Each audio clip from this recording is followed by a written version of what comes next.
Bueno, hoy vamos a hablar, muchachos, un poquito más acerca de la historia de los jabones y de cómo llegamos después a los detergentes y al final, pues, de lo que vamos a conversar un poquito sobre este desarrollo histórico, ¿verdad?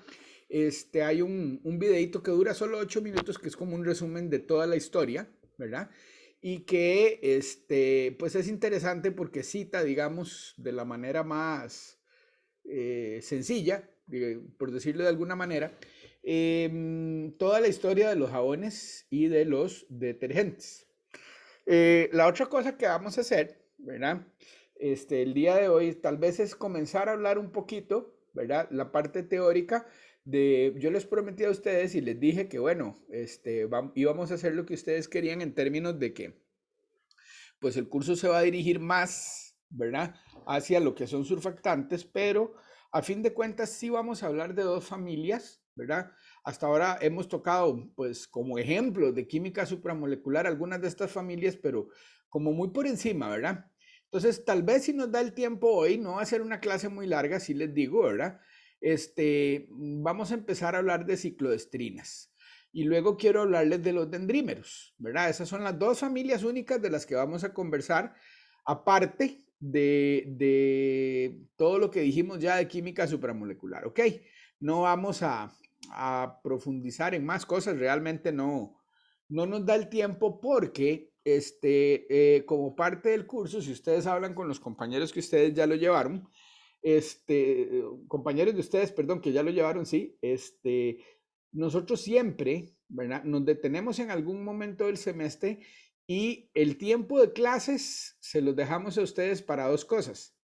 Que preparen esa exposición final que es teórica y que vayan al laboratorio, ¿verdad? A preparar o a desarrollar las formulaciones que ustedes quieran hacer.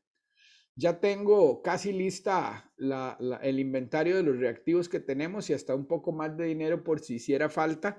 Este, comprar algún reactivo para eso, ¿verdad? Es muy importante que ustedes sepan lo siguiente. mm, o sea, el martes, ¿verdad?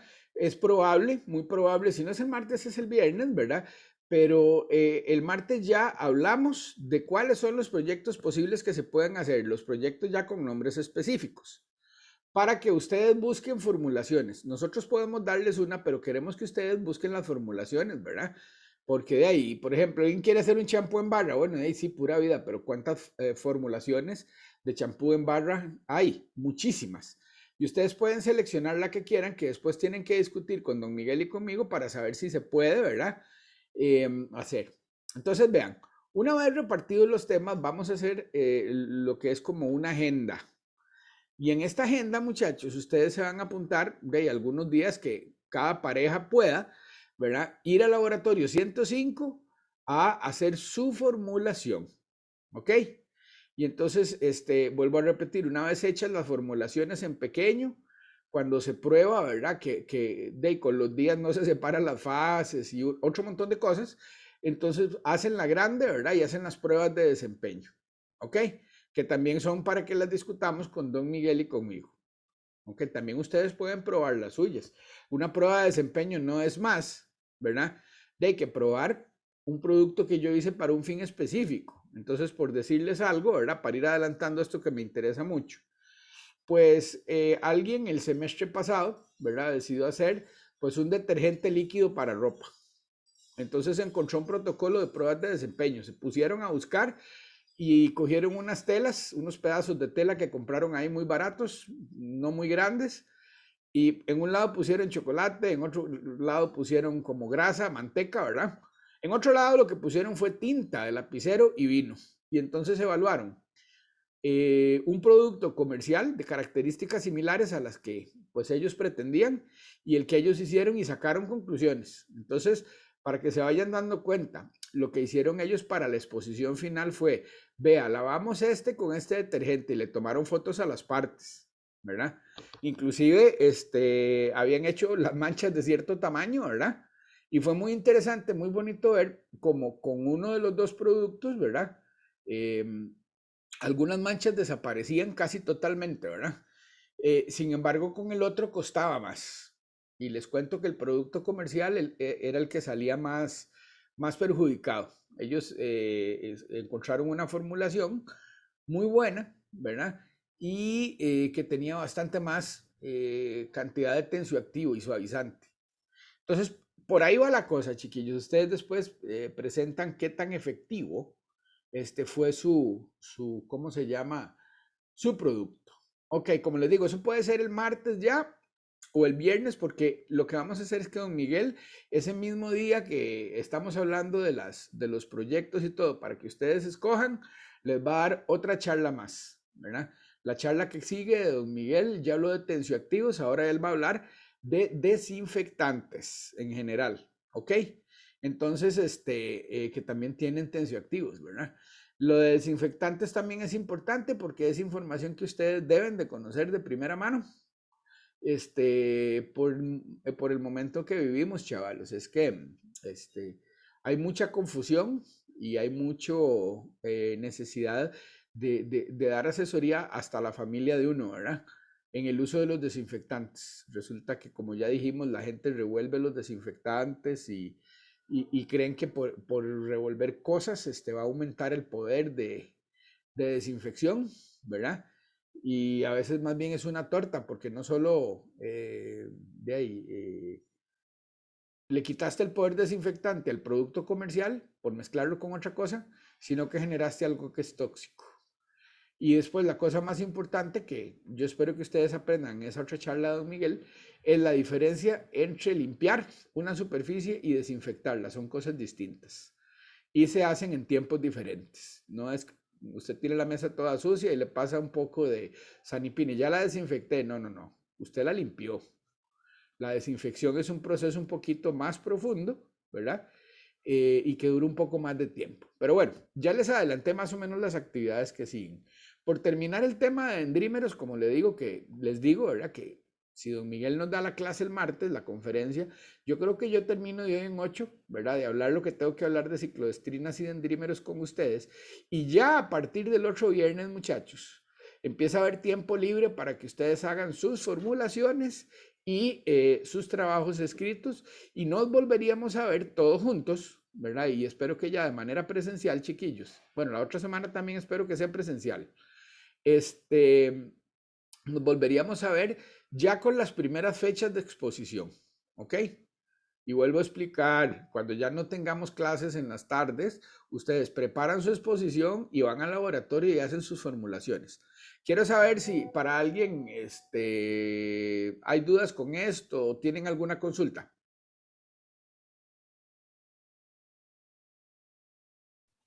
Por mí no, profe, todo bien, ¿Sí todo entienden, claro. chiquillos, de qué se trata esto ahora?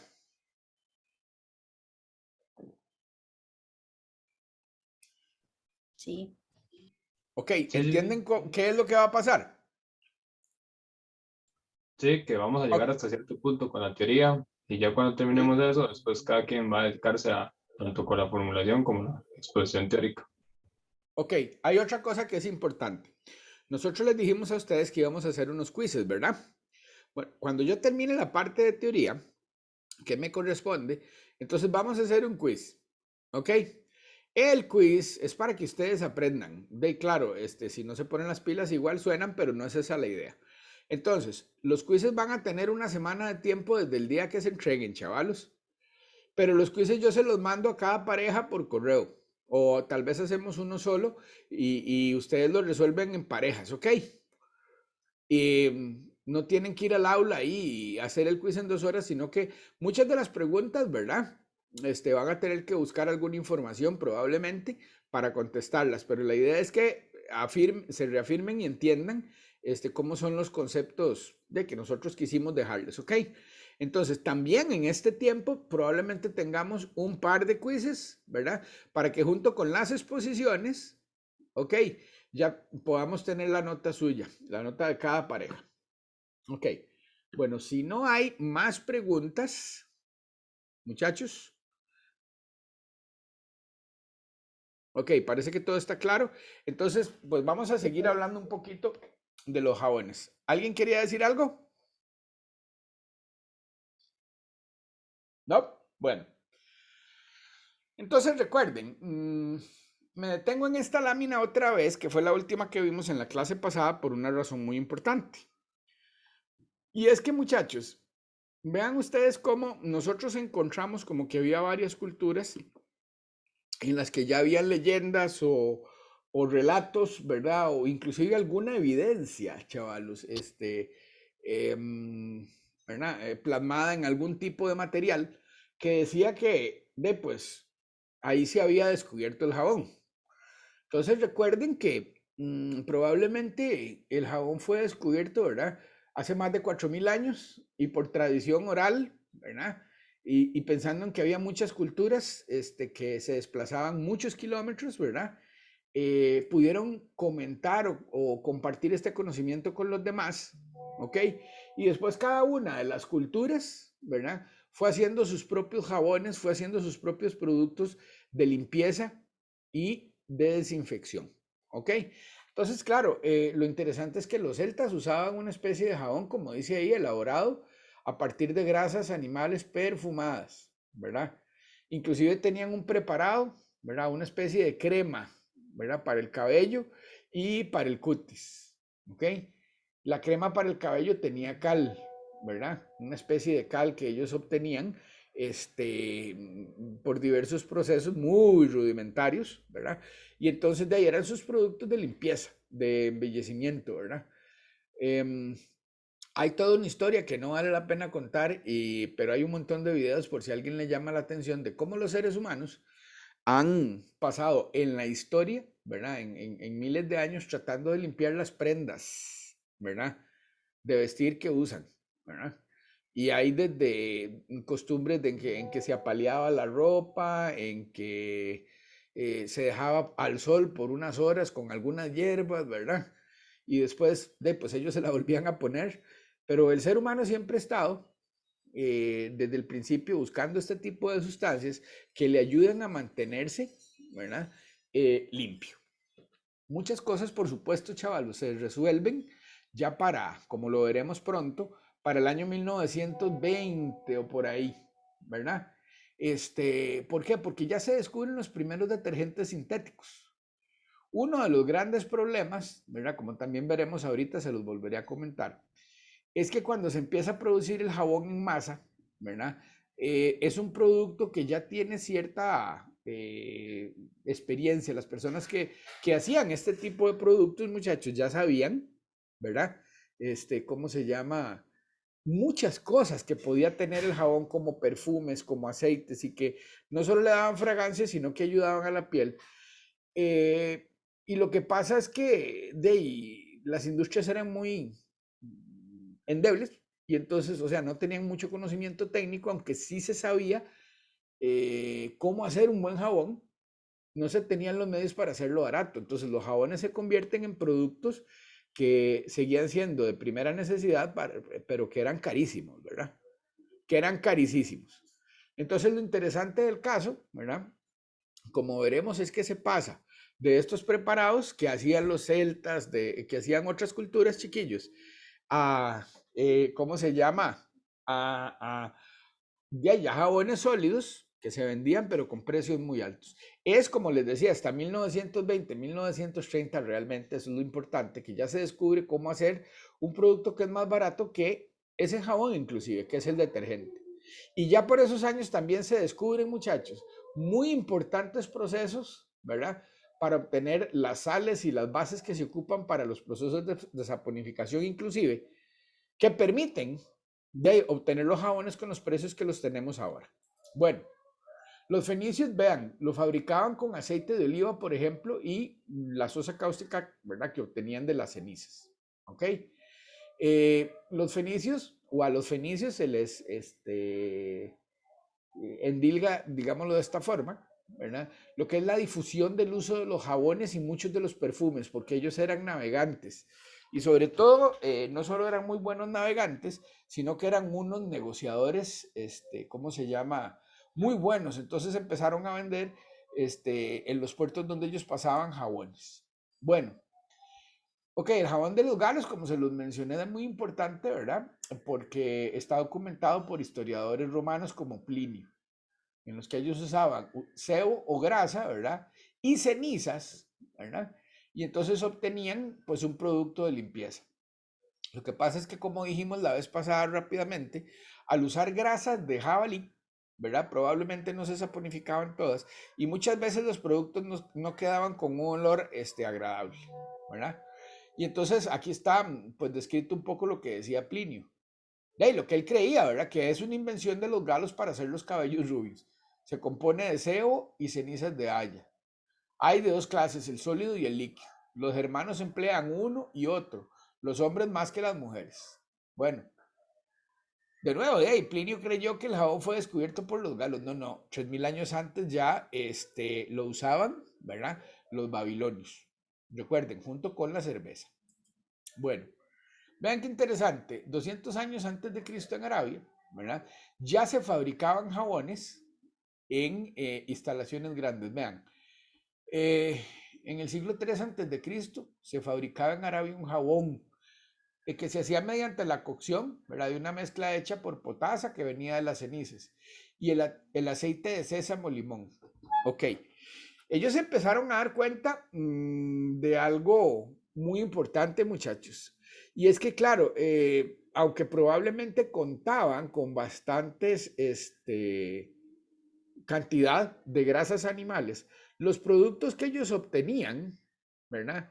Y me imagino que no tenían unos procesos de purificación muy buenos. Los productos que ellos obtenían a veces tal vez no eran ¿cómo se llama? Tan útiles para dar un acabado, ¿verdad? O para que las personas quedaran satisfechas, sintiéndose limpias y oliendo bien. Y entonces ya muchas de las culturas encuentran en los aceites, ¿verdad? Y vean qué interesante noción intuitiva. Ya se dan cuenta que los aceites de algunas plantas es como si fueran las grasas de los animales o tienen propiedades similares. Lo cual es cierto porque químicamente la diferencia entre la grasa y el aceite, ustedes se acuerdan cuál es, chavalos. La grasa es saturada y el aceite tiene dobles enlaces. Y por eso el aceite es líquido y la grasa es sólida, pero la naturaleza de los dos es la misma. Entonces vean cómo ya los árabes en esta época empiezan a hacer jabones con aceites, ¿verdad? Que se supone, y que está por ahí descrito en algunos de los libros de cosmética, chavalos, que pues olían mejor y la gente pues se sentía bien aunque quedara un poco untada de aceite de oliva, digamos, que de grasa de algún animal. Ok, entonces interesante, vean, la primera fábrica de jabón identificable, ¿verdad? Se descubrió en Israel y es de hace más de 2200 años porque esta publicación es un poco vieja, ¿verdad? En la ciudad beduina de Rabat, ¿verdad? Entonces ya aquí procesaban, ustedes pueden ver estas ruinas, ya ahí tenían un espacio para el recipiente donde guardaban lo que era esa mezcla que ellos llamaban jabón, que era entre líquido y sólido, ¿verdad? Y todo el resto de la instalación, ¿para qué? ¿Okay? Para poder hacer la incipiente saponificación, probablemente no tenía un rendimiento muy bueno. Y para poder agregarle las otras sustancias, ¿verdad? Digo perfume, digo otro tipo de sustancias para el olor, especialmente. Y así, ¿cómo se llama? Hacer el jabón. Bueno, aquí tenemos, a ver, sí, uy, perdón. Ok, eso está aquí arriba. Bueno, en la época de la Al-Ándalus, ustedes saben que los árabes estuvieron dominando casi toda España por muchos siglos, ¿verdad? De hecho, por eso, en el sur de España hay un montón de construcciones todavía históricas que son de los árabes, ¿verdad? Y hay muchas costumbres y muchas palabras ¿verdad? Que quedan dentro de, sobre todo de las provincias del sur de España, que son herencia directa de los árabes. Pero lo interesante es que ellos introdujeron el jabón en Europa aquí, ¿verdad? Y crearon la primera industria jabonera en Sevilla, ¿verdad? Que es el sur de España en la calle Castilla, donde hoy es el barrio de Triana, y denominaron estas fábricas Las Salmonas. Esto es una foto, ¿verdad? Antigua también, de esas salmonas que permanecieron en España, ¿verdad? Casi, ¿verdad? Hasta después de la Segunda Guerra Mundial. E inclusive, algunas de estas fábricas todavía subsisten, chavalos, y todavía se venden algunos jabones de Castilla. Bueno, de nuevo, aquí voy a ir rápido porque el jabón en Europa, ¿verdad? Ya dijimos que pudo venir de varios lados, de los fenicios, del mismo Alepo, ¿verdad? A medida que de ahí iban conquistándose unos y otros, ¿verdad? Em, entonces, de ahí se iban pasando la tradición, ¿verdad? Lo interesante es que hay un cierto punto de cambio y es que, vean, en lugares como Nápoles, como Marsella o como en la calle Castilla, ya se hacen fábricas de jabón, ¿verdad? De producción de jabón, chavalos, que no duran ahí como un par de años, sino que algunas permanecen hasta la fecha y que se vuelven, digamos, las industrias cosméticas iniciales, ¿verdad? Más afamadas de la época. ¿Ok? Bueno, aquí tenemos un resumen, ¿verdad? Nada más que dice que, claro, como en el sur de España y en Italia hay tantísimos olivos, hay mucho aceite de oliva, lógicamente, ¿verdad? Entonces de ahí ellos utilizaban ese aceite para hacer los primeros jabones, ¿verdad?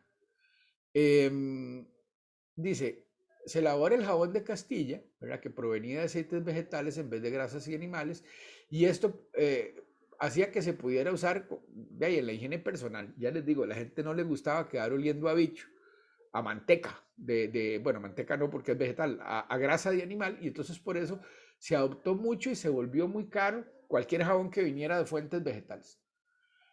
Los europeos en esa época se volvieron más limpios y interesantemente muchas enfermedades de la piel, ¿verdad? Y muchas enfermedades que ellos tenían, ¿verdad? Empezaron a desaparecer por el uso de los jabones. Claro, como les digo, todo esto en estos siglos, 14 y por ahí, era muy restringido para el pueblo, ¿verdad? Es cierto, empezaron a desaparecer muchas cosas, pero sobre todo las clases altas. Bueno, las famosas fábricas del jabón de Marsella se establecieron en el siglo XIV, ¿verdad? Este jabón tradicionalmente se fabricaba también con aceite de oliva, agua del Mediterráneo y sosa cáustica, ¿ok? Y dice, bueno, como el jabón de Alepo, dice que hasta hoy en día se tienen eso. Bueno, aquí nada más un detalle interesante, bueno, una curiosidad, ¿verdad? Dice, 1682, de Luis XIV hizo guillotinar a tres fabricantes cuyos jabones seguro tenían, ¿verdad? Una alcalinidad muy elevada y le irritaron la piel. Entonces, para que vean, ¿verdad? Que de ahí, en esta época convulsa de la historia humana, ¿verdad? Ya se tenían especialistas o gente que fabrica jabones. Bien, hablamos un poquito antes de conversar de los jabones y los detergentes, muchachos, del jabón en América. Bueno, el jabón en América vino con los españoles, lógicamente, vino con la conquista, ¿verdad? Realmente el monopolio de jabón de semilla, como dice ahí, ¿verdad? Fue ampliado hasta América después de la conquista.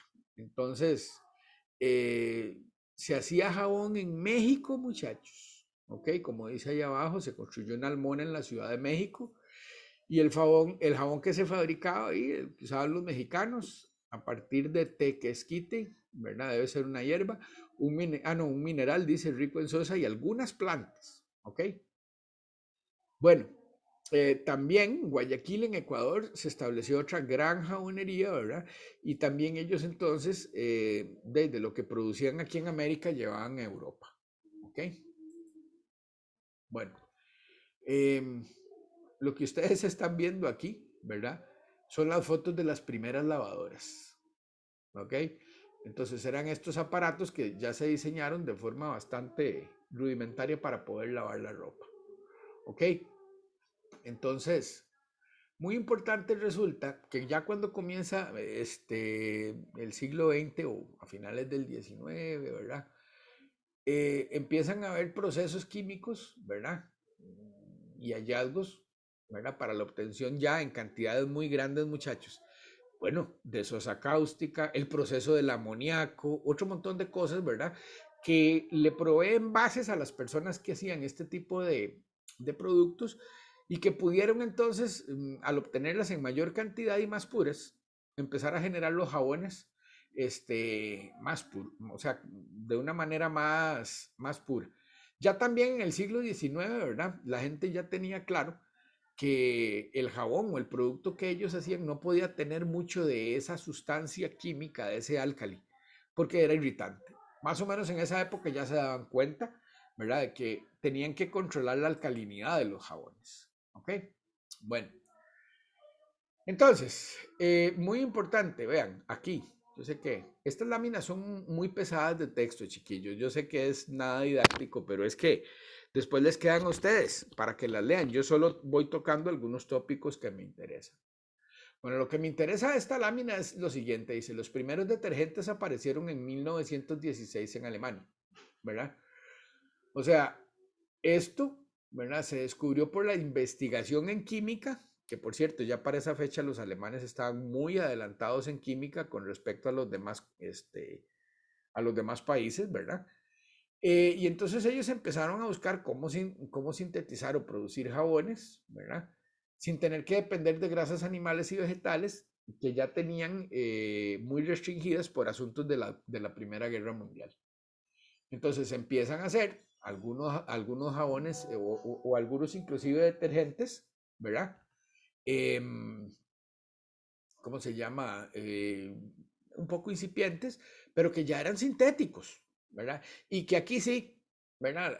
Aquí también se les llamaba jabones sintéticos, ¿ok? No había la diferencia o el estudio, digamos, de la naturaleza química de las moléculas, y entonces a todos se les llamaba jabón sintético, ¿ok? Ahora, la producción grande en masa, chavalos, de detergentes viene a partir del año 1950, después de la Segunda Guerra Mundial. Y vamos a ver después en el videíto y en algunas láminas algunos hechos que son muy importantes. Bueno, acá, ¿qué quiero mencionarles de eso? Sí, a finales de la década del 20, inicio de 30, aparecieron los alcoholes sulfatados, ¿verdad? Y los alquilaril sulfonatos fueron los primeros surfactantes de importancia. Después del año 20, unos químicos belgas chavalos, ¿verdad? Aquí no lo cito, pero fueron los que primero empezaron a hacer medidas y a hacer o a tratar de llevar, digamos, un poco de teoría al fenómeno de la limpieza que se hacía con el jabón. O sea, la química de surfactantes, chavalos, realmente empieza por esa época también. ¿Ok? Ahora, los alquilsulfonatos se hacen muy, muy importantes después de la Segunda Guerra Mundial, ¿verdad? Y se usan ya para lavar ropa, ya en diferentes proporciones para aseo personal y demás.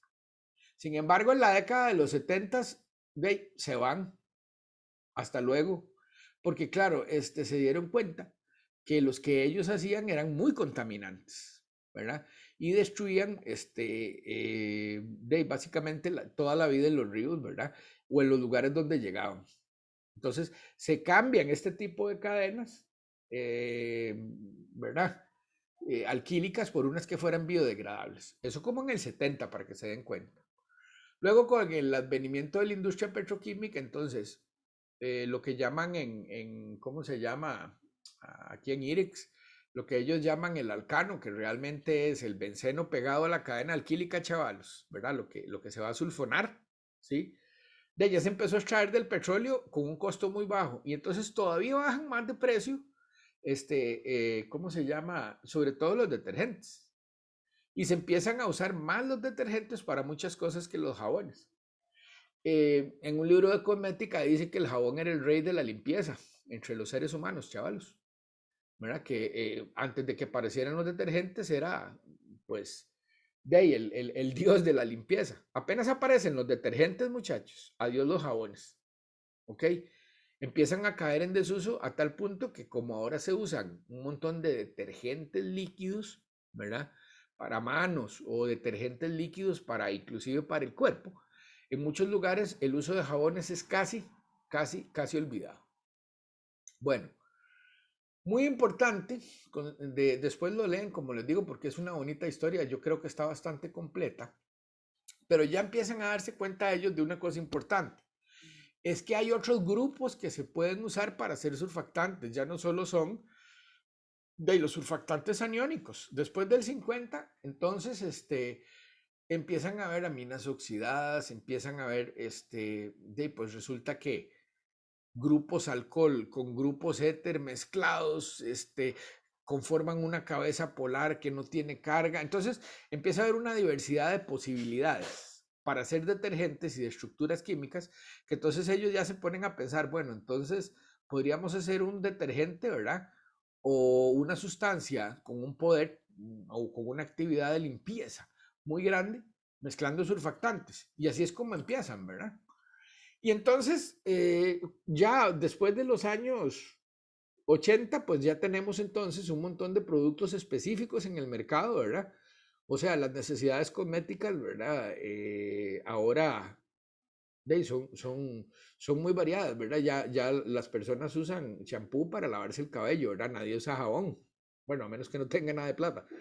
Porque claro, el pH del cuero cabelludo es de un tipo y yo no puedo usar jabón porque es muy agresivo, pero entonces, claro, el champú, además de que tiene el tensioactivo que me lava el pelo, tiene otras sustancias que permiten que mi cabello pues esté con otras prestaciones. ¿Ok? Bien, quería, un segundito, chiquillos, tengo que contestar algo. Deme un segundo.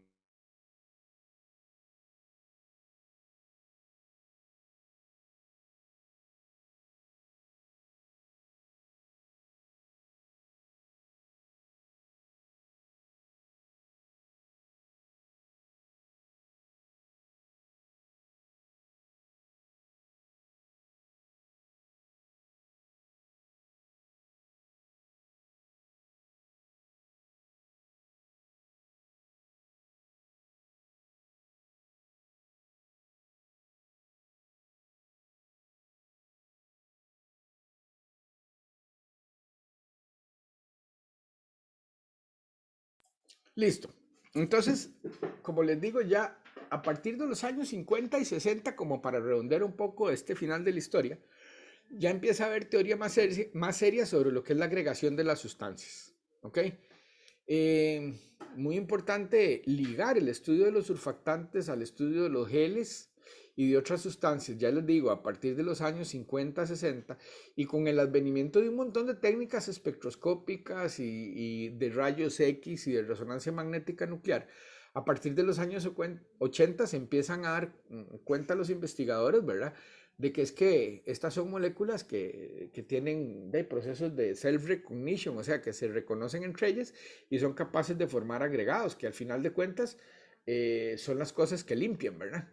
Todo eso incide de manera directa en las industrias, ¿verdad? Y vean ustedes que ya a partir de los 90, inclusive, como lo van a ver en el video, ahí lo menciona, ya se tienen jabones con enzimas y demás, que se supone, bueno, detergentes, perdón, que dicha que no está Miguel, detergentes con enzimas, ¿verdad?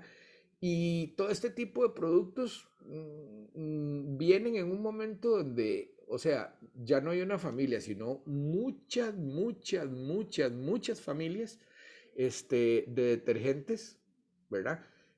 Para inclusive necesidades específicas.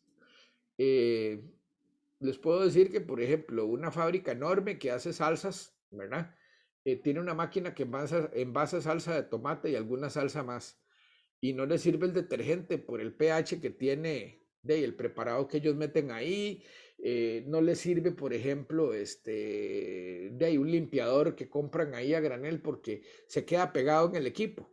Entonces, ahora las compañías de surfactantes van, estudian la máquina, estudian qué es lo que se hace con ella, y entonces se hace un surfactante que sirva específicamente para esa máquina. Entonces, por ahí va la industria. Ok, muy importante, lo que quiero mostrarles con estas laminillas que vamos a ver ahora, es que la química de los surfactantes, ¿verdad? No es que ya se acabó, ¿ok? Sino que quiero dejarles muy claro, ¿verdad? Que todos los años, ¿verdad? Todos los años hay 3 o 4 congresos que ya, uno no va porque es un limpio y no tiene plata, es la verdad. Pero hay 3 o 4 congresos de surfactantes a nivel mundial, ¿verdad? Donde van las empresas y las universidades para hablar de agregación, de estas cosas, de CMC, de valores de HLB, de nuevos productos en el mercado y de nuevas moléculas, ¿ok? No es una industria obsoleta o que se está acabando, no. Más bien sigue creciendo todos los años, ¿ok? Les puedo decir, ¿verdad? Que por ejemplo hay revistas específicas de surfactantes como esta. el journal de surfactants y detergentes, y de surfactantes y detergentes, ¿verdad? Tanta vara. Esta es una revista donde uno publica, si quiere, ¿verdad? Sobre de moléculas nuevas o la acción de las moléculas que ya se conocen, mezcladas, por ejemplo, con sustancias naturales. Aquí hay otro, ¿verdad? Este es un poquito más industrial, que se dice Focus on Surfactants, como ustedes pueden ver. Solo les muestro dos o tres, ¿verdad? Fíjense que este 3 es un libro entero sobre surfactantes y detergentes. Si ustedes se ponen a buscar en la bibliografía de Chavalos la cantidad de libros, ¿verdad? Sobre fenómenos de agregación o sobre el uso de estas sustancias, se van a asustar. Y de los precios también, ¿ok? Bueno, tenemos libros como este, ¿verdad? Que son interesantes porque ya nos hablan de biosurfactantes, ¿verdad? Biosurfactantes dice para un futuro sostenible, ¿verdad? Y entonces, un libro como este, ¿verdad? Ya le habla a ustedes, muchachos, de algo que es muy importante, ¿ok? Y es que se pueden obtener surfactantes que no sean agresivos, ¿ok? O tan agresivos, digamos, con el medio ambiente. Y que tengan las mismas prestaciones, ¿verdad? Que tienen los detergentes que actualmente utilizamos. Hay mucho hecho. No tienen idea. Pero aquí, para ver si no están dormidos algunos por lo menos, les quería hacer una pregunta. ¿Por qué ustedes creen, verdad, que todavía se sigue sulfonando, verdad?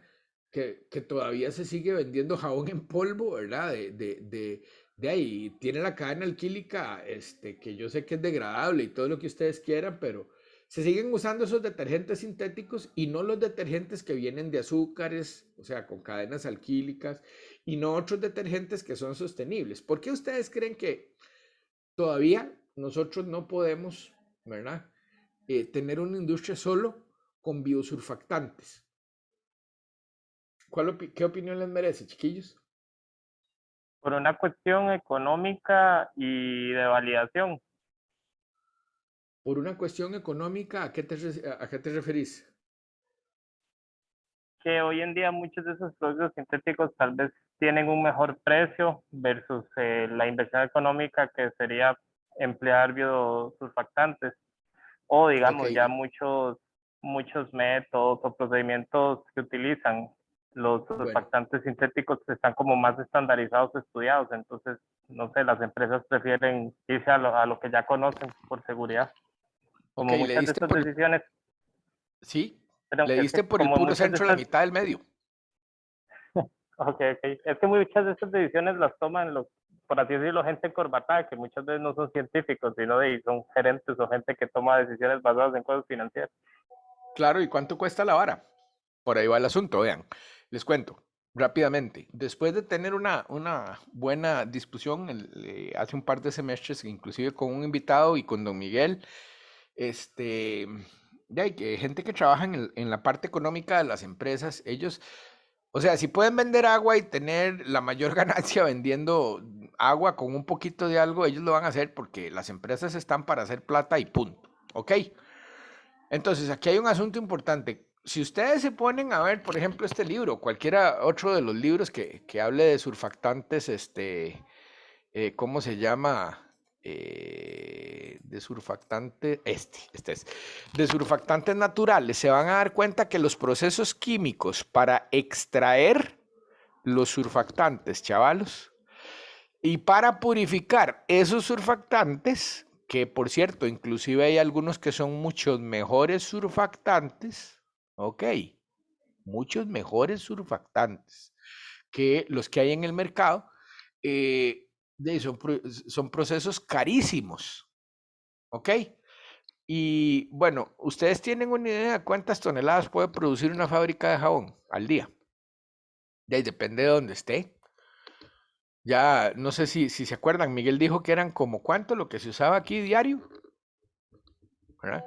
No sé, no recuerdo el número, pero creo que, bueno, diario no, mensual, creo que eran más de 1000 toneladas al mes de detergente que se gastaba en Costa Rica. No recuerdo exactamente el número, pero imagínense que Costa Rica es un país muy pequeño Imagínense las fábricas de detergente, ¿verdad? En Estados Unidos, ¿cuántas toneladas diarias pueden producir? Bueno, eso ya es una capacidad instalada, ¿ok? Ya eso está, la planta está hecha para producir eso. Pero es que los procesos para producir los jabones y las materias primas son de tal costo que las industrias pueden vender y vender y vender y ganar mucho. De momento no se puede hacer una industria a granel, a muy grande escala, de ninguno de estos detergentes naturales, de ninguno de estos surfactantes, chavalos, que pueden ser hasta mejores y que inclusive algunos de ellos no son contaminantes. Así, son sustancias naturales, ¿verdad?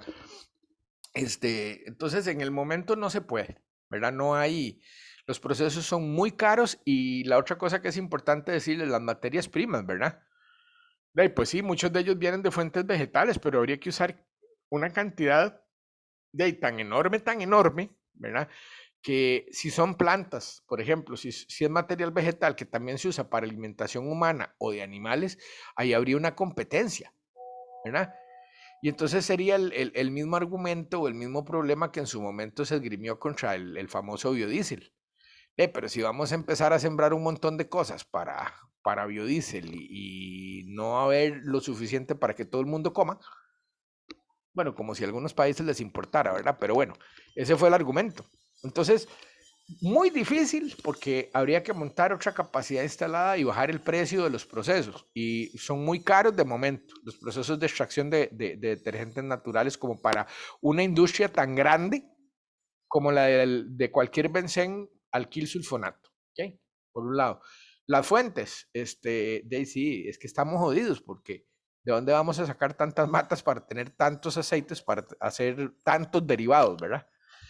Y finalmente estas dos cosas de ahí redundarían en que el costo de una bolsa de un producto con un surfactante biosostenible, ¿verdad? Podría ser unas 10 veces o 15 veces o más lo que vale una bolsa de detergente actualmente.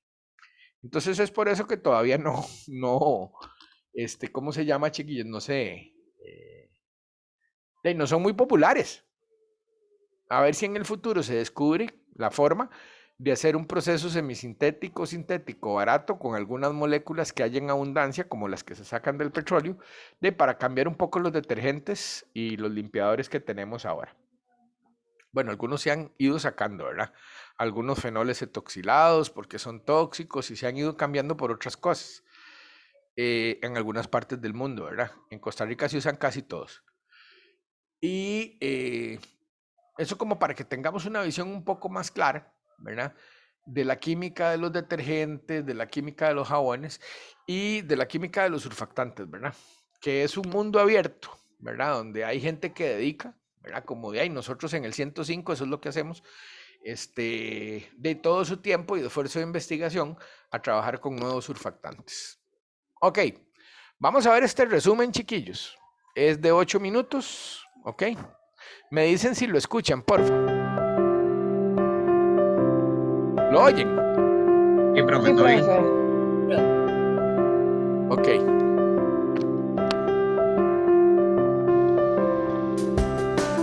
¿Alguna vez te habías preguntado de dónde surge el jabón? ¿Quién lo inventó? ¿Cuándo? Aquí te lo explicaremos. ¿Sabías que el detergente más ancestral y natural fue la orina? Sí, la orina. ¿Te lo puedes imaginar? ¿Orinando tu ropa para limpiarla? ¿Orinando en tus utensilios de cocina? Bueno, eso sucedió hace muchos años, debido a la gran cantidad de amoníaco contenida en la orina y su capacidad de limpieza doméstica.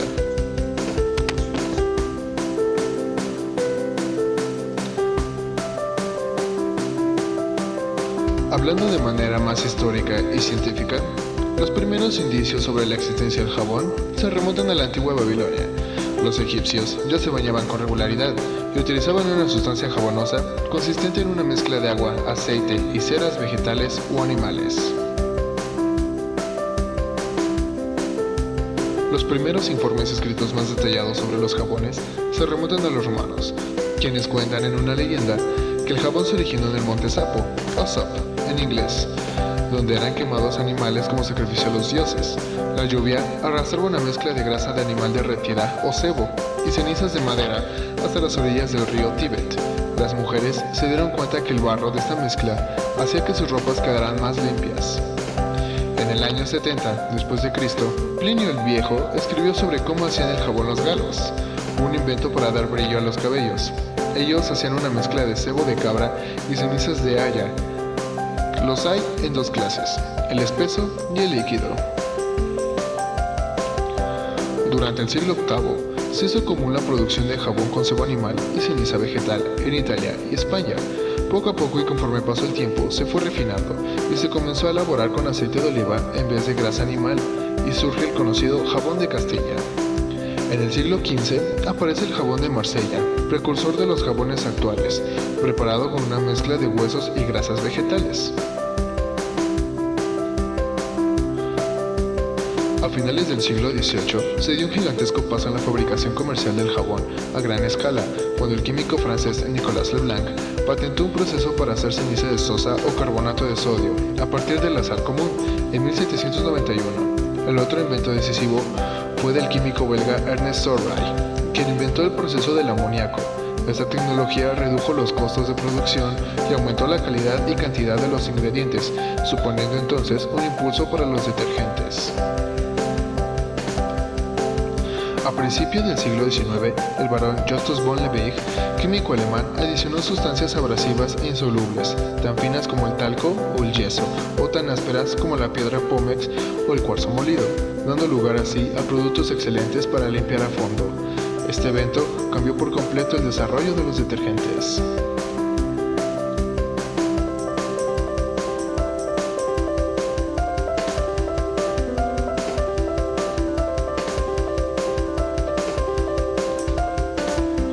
Hasta los años de la Primera Guerra Mundial, la fabricación del jabón permaneció igual, hasta que fue desarrollado el primer detergente sintético en Alemania, en respuesta a la falta de grasa provocada por la guerra.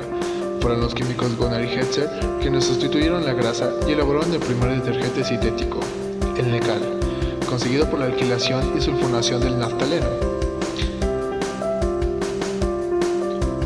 Para los primeros años del siglo XX, la palabra clave para el desarrollo del detergente es tensoactivo, una molécula orgánica con dos partes, igualando a un cerillo, donde la cabeza es amante del agua y la patita es la parte que ama las grasas, que al combinarse con las partículas de suciedad y grasa, se une a ella rodeándola y formando una pequeña esfera conocida como micela, que es desprendida de las telas y arrasada por el agua. En el año 1907, en Alemania, el químico Henkel introduce el primer detergente en polvo que consistía en una mezcla de jabón tradicional al que se añadió perborato y silicato sódico. Se denominó con las tres primeras letras de cada añadido, Per-Sil. Henkel es una de las más grandes industrias internacionales en la fabricación de detergentes hasta la actualidad. De esta forma se descubrió el primer agente activo sintético para la limpieza. Las ventajas del detergente respecto al jabón no tardaron en manifestarse.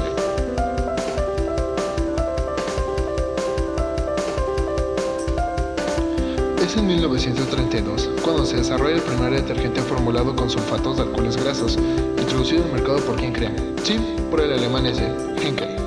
Y en 1933, Procter & Gamble lo introduce al comercio estadounidense, la famosa industria P&G. Para los años 50, los detergentes en polvo y líquidos se hacen populares, junto a los blanqueadores y suavizantes.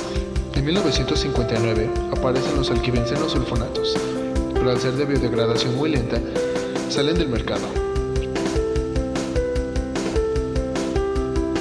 En los 60, para resolver el problema de los alquibencenos sulfonatos, se desarrollan los alquibencenos sulfonatos lineales, que eran más biodegradables. En estos tiempos también aparecen los primeros quitamanchas, pretratamientos y detergentes enzimáticos.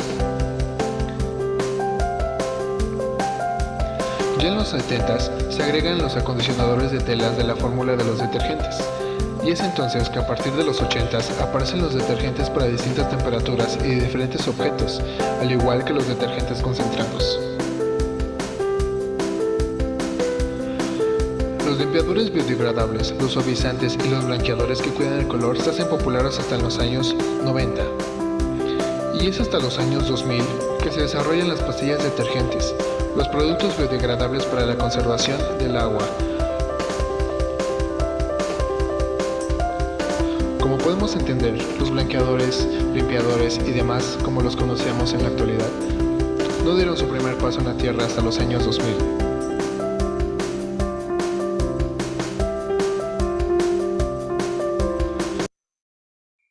Espumita, bueno, así se llama. Ok.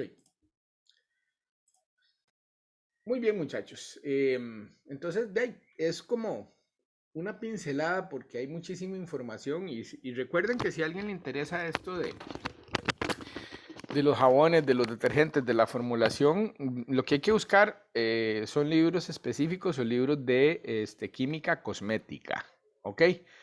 Ahí es donde realmente vienen un montón de cosas acerca de esto. Bueno, vamos a tomar solo unos minutillos más, ¿ok? Para hablar por lo menos de ¿cómo se llama? De la naturaleza de las cicloestrinas, hablar un poquito de su estructura química y de la capacidad que tienen de formar complejos de inclusión, muchachos, ¿ok? Y con eso vamos a terminar pronto la clase. Les garantizo que vamos a durar unos 10 minutitos como mucho, ¿ok? Ya la próxima semana, como les dije, ya sea el martes o el viernes, sí vamos a ver un poquito más de este tema y de los dendrímeros para terminar esta parte de química supramolecular de forma definitiva. Bueno, realmente las cicloestrinas son descubiertas por Villiers en 1891. Y pues, lo que él encuentra es que este tipo de compuestos cíclicos, ¿verdad? Las cicloestrinas son cíclicas, se producen por la digestión que hacen de los almidones, ¿verdad? Algunas bacterias, ¿ok? Luego, ¿verdad? En 1911 y posteriormente en 1953, fecha muy importante, ¿verdad? Porque ya se cuenta con la primera patente de producción sobre todo de beta-cicloextrina, que es la más abundante y la más barata, ¿verdad? Ya la gente empieza a usar este carbohidrato, ¿verdad? En diferentes direcciones. Bueno, ¿qué es una cicloestrina?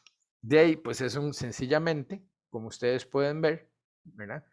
Pues es un azúcar, ¿verdad? Es un polisacárido cíclico, ¿ok? Y que viene de la digestión de los bacilos o de algunas bacterias. Ok, vean, la más común, ¿verdad? De las cicloestrinas es esta que está aquí en el centro, la primera que se conoció, que es la beta-cicloestrina. Entonces, como ustedes pueden ver, ya yo espero que todos hayan llevado Orgánica 2, las uniones, ¿verdad? Entre, como ustedes pueden observar, las unidades de monosacárido, las unidades de glucosa, son uniones de tipo 1,4, ¿ok? Y entonces esto permite, ¿verdad? Obtener estructuras cíclicas que tienen una forma, ¿verdad? O sea, las han dibujado históricamente de esta manera, como ustedes pueden observar, y que tienen una forma troncocónica, ¿ok? O sea, tienen una cavidad en el centro, ¿verdad?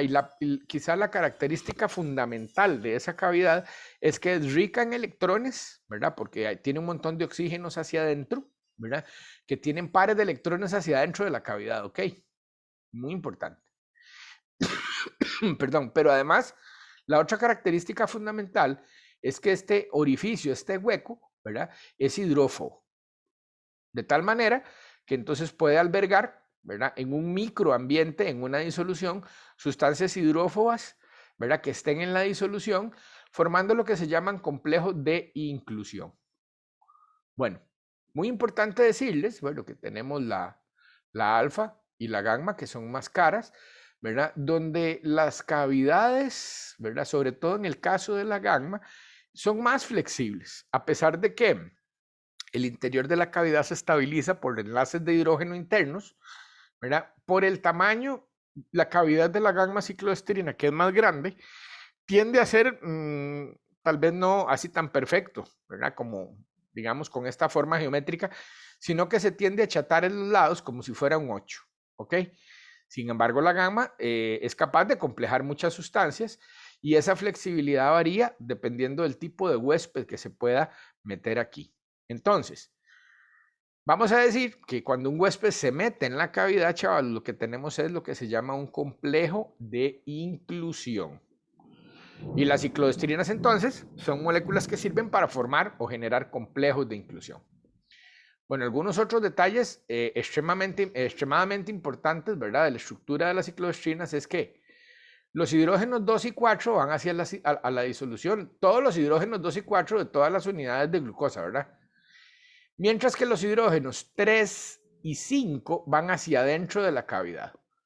Como ya lo hemos mencionado, ¿verdad? Y después lo veremos de nuevo con un par de ejemplos específicos, que estos vayan hacia adentro me permiten a mí saber, o me van a permitir a mí saber cómo se metió el huésped por técnicas como resonancia magnética nuclear y por supuesto por cristalografía de rayos X. ¿Ok? Bueno, aquí tenemos de nuevo otras representaciones, ¿verdad? Y tenemos dos caras, la que se llama la primaria, que es la más grande, ¿verdad? Vamos a devolvernos un toque. Esta es la primaria, es un poquito más grande, que es hacia donde están, digamos, los hidrógenos de la posición 1 de la ciclodestrina. Y la cara secundaria, chavalos, que es la más corta, que es donde están, digamos, los hidrógenos de la posición 6. Bueno, ya habíamos visto en el artículo que una estructura un poco más razonable para las ciclodestrinas es esta. Ven, tampoco es que la cara primaria es tan grande, ¿verdad?, con respecto a la secundaria. Pero definitivamente, y como les comenté del artículo anterior, los complejos se forman por aquí, ¿verdad? Y hay una barrera para que se formen por el otro lado, ¿verdad? Eso también es debido a que los hidroxilos de la posición 6, ¿verdad?, que están aquí arriba, están girando muchas, o sea, dependiendo de la energía, ellos tienen la habilidad de girar y repelen la entrada muchas veces de, ¿cómo se llama?, de sustratos por aquí. Mientras que en esta zona, los hidrógenos de los hidroxilos y los hidroxilos mismos están estabilizando la estructura formando enlaces de hidrógeno. ¿Ok? Bueno, de nuevo, más representaciones de lo que son ciclodestrinas. Ahora, vean ustedes, el uso de las ciclodestrinas, ¿verdad?, en muchos campos, como veremos ahora, depende de esto, de que las sustancias que no son afines por el agua, o sea, que son hidrófobas, tienden a meterse dentro de la ciclodestrina porque es un ambiente o un microambiente hidrófobo en disolución. Bueno, la alfa-ciclodestrina es bastante soluble en agua, la beta tiene una solubilidad limitada. Les puedo decir que a veces aparecen trabajos donde usan disoluciones de ciclodestrina, no sé, alguien dice, vi un artículo un día de estos que decía que 12 o 13 milimolar, no se puede.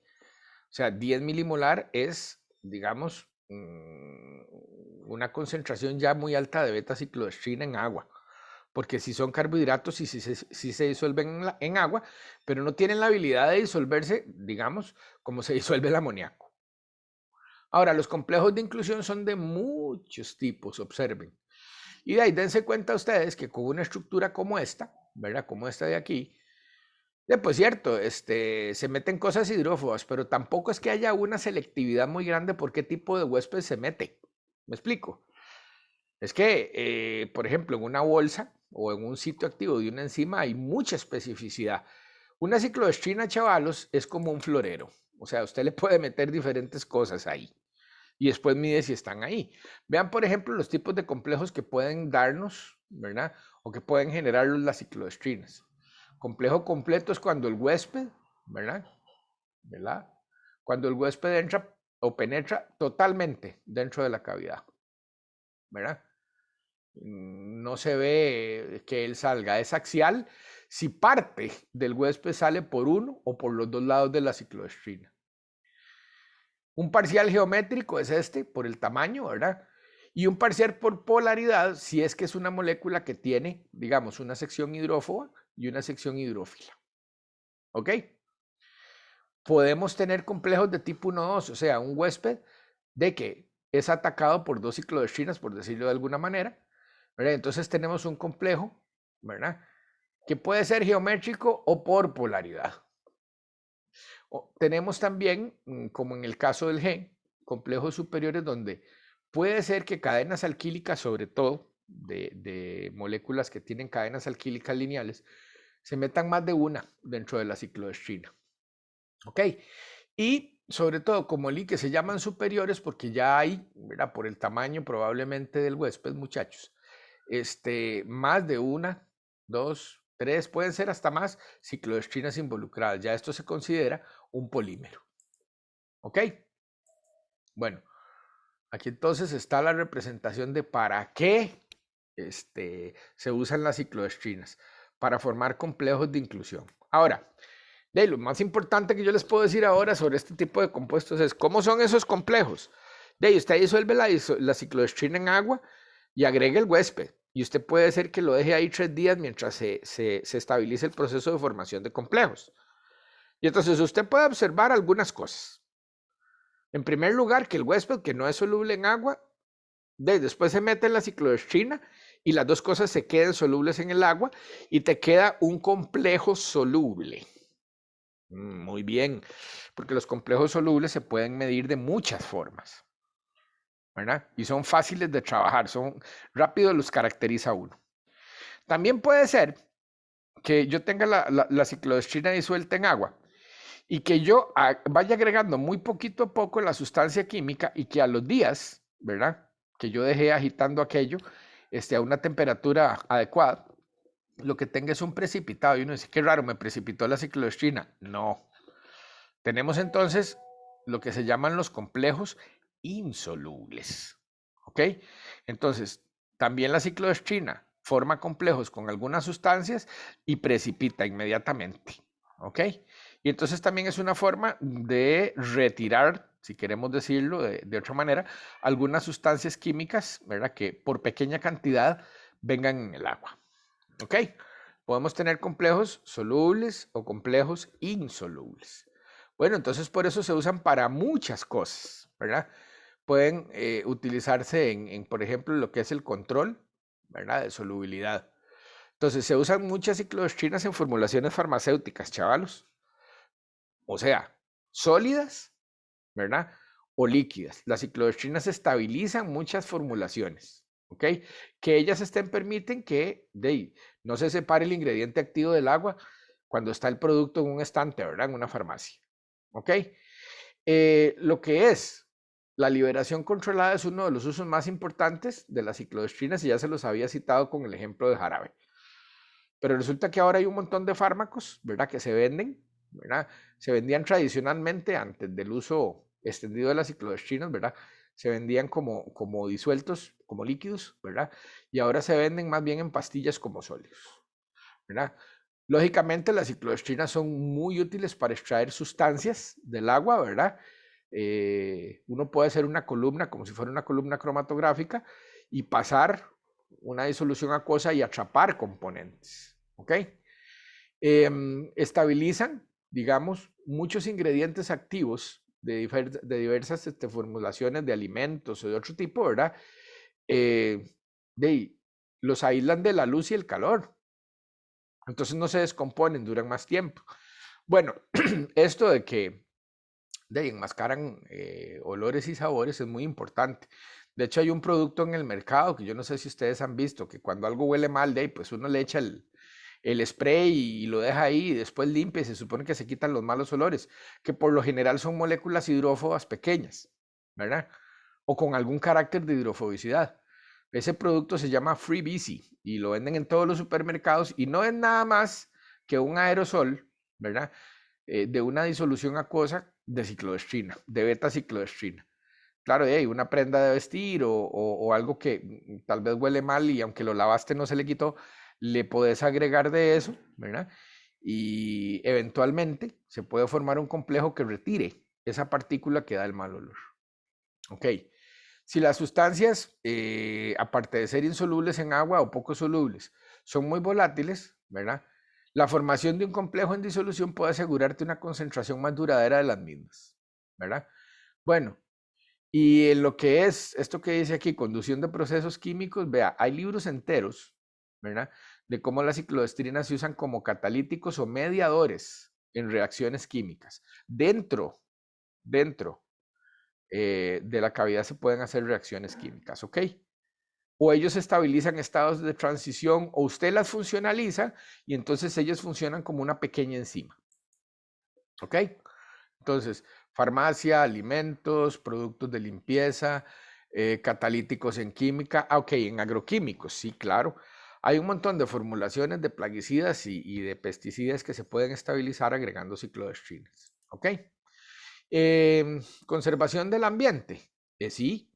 Resulta que se usan ciclodestrinas modificadas o sin modificar para retirar cosas como metales pesados, ok. Bueno, terminamos la clase de hoy, como les dije, no vamos a profundizar mucho, diciendo que es que las ciclodestrinas son capaces de generar estructuras como estas que se llaman polímeros supramoleculares. Ah, ¿y cómo se forman? Bueno, es que depende del derivado de ciclodestrina que yo tenga o de la especie que se puede complejar. Vean, yo puedo sintetizar lo que se llama un CAPED, así se llama en inglés, CAPED cyclodextrin, ¿verdad? Que es una ciclodestrina que tiene un grupo hidrófobo pegado químicamente. Y entonces, muchachos, esta especie en una disolución acuosa puede generar un polímero supramolecular, porque el polímero se forma porque resulta que esta sección hidrófoba de esta ciclodestrina se compleja en otra, y en otra, y en otra, y entonces puede formar un polímero supramolecular con el CAPED, ¿ok?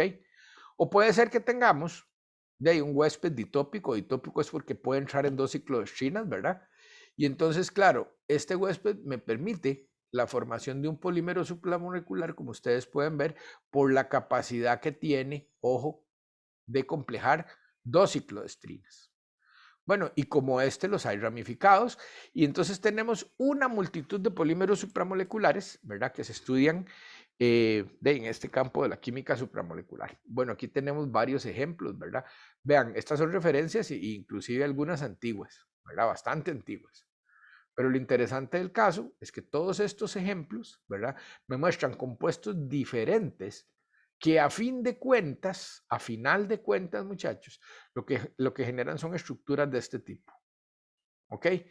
Cuya masa se determina por técnicas especiales de masas, por ejemplo, ¿verdad?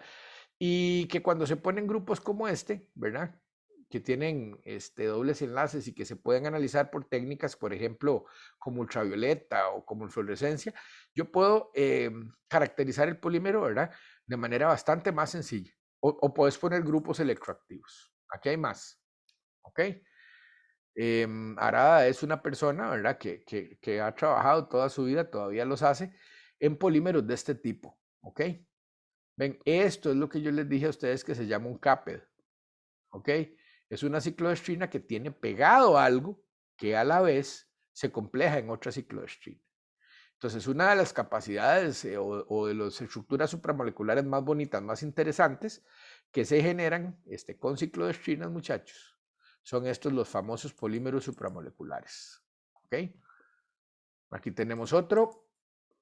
Déjenme mostrarles uno, después hablo de esto. Solo les quiero mostrar uno para terminar.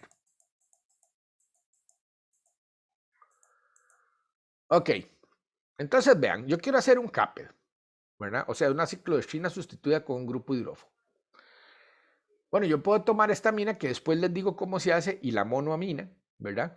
Recuerden que en química supramolecular no se vale, ¿verdad?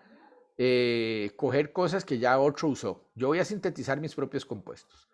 Y yo puedo hacer una amida con un cloruro de ácido de este adamantano. Y yo sé que los adamantanos son los mejores o de los mejores huéspedes que se meten dentro de una beta ciclodestrina. Esta reacción es muy sencilla. Aquí está. Este es el CAPED. Ahora, yo, ¿cómo puedo probar que se formó o que se forma el complejo cuando yo pongo un poquito de esto en agua? Recuerden, utilizando los experimentos, ¿verdad? De resonancia magnética nuclear. Primero, pues hay que identificar de manera clara que usted tiene el producto, ¿verdad? No sea que no lo tenga, ¿ok? Pero después, utilizando las técnicas de las que ya hemos hablado bastante, ¿verdad?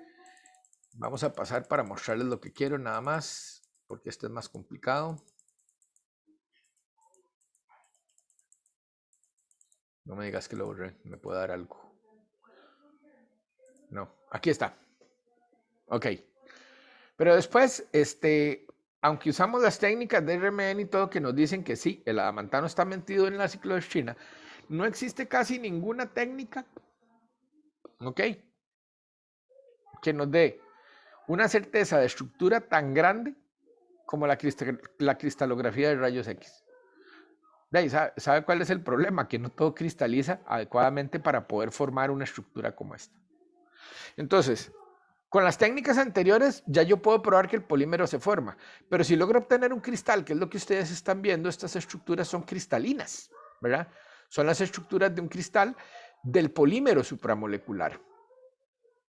Detalles interesantes. Bueno, una cadena, ¿verdad? Digamos que va avanzando hacia la izquierda, o sea, los adamantanos van hacia la izquierda. Pero el cristal está conformado por otra cadena que se asocia a esta de polímero, ¿verdad? Que es contraria a la anterior. Donde es muy importante resaltar dos hechos.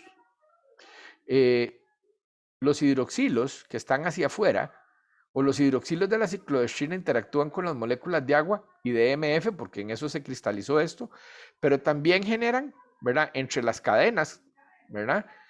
Enlaces de hidrógeno que son las que al final de cuentas estabilizan ese cristal. ¿Ok?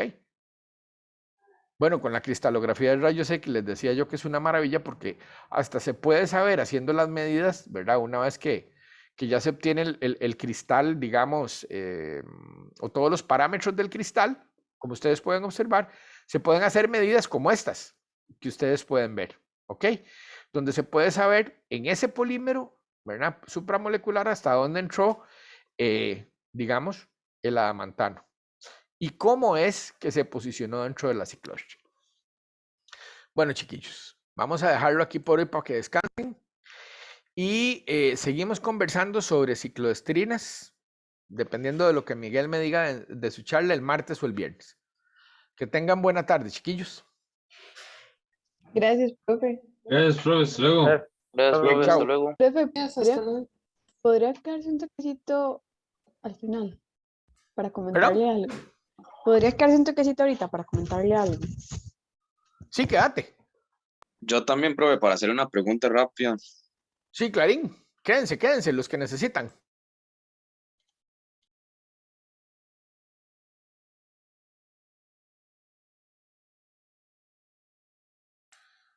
Ok, los escucho, chiquillos.